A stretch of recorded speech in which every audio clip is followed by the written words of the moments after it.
فہد بھائی نے ہمیں سعودی عرب سے سوال کیا ہے، حدیث میں ہے کہ جو لوگ نماز میں امام سے پہلے حرکت کرتے ہیں روز قیامت ان کا سر گدھے کی مانند ہوگا، کیا یہ حدیث صحیح ہے؟ اگر صحیح ہے تو اس کی تشریح فرما دیں کہ ہم مقتدی اس صورتحال میں کیا کیا کریں۔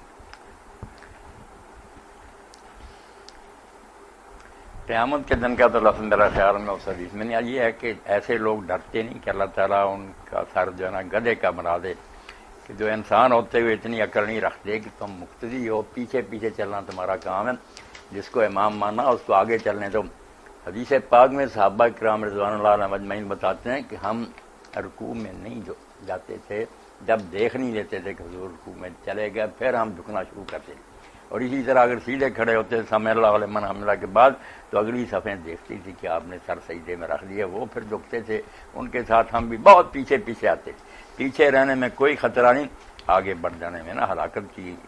امید ہی رکھنی چاہیے کہ امام مان کر پھر اس سے آگے بڑھ رہے آپ، ساتھ ساتھ بھی چلنے کے بجائے تھوڑا تھوڑا پیچھے آنا چاہیے۔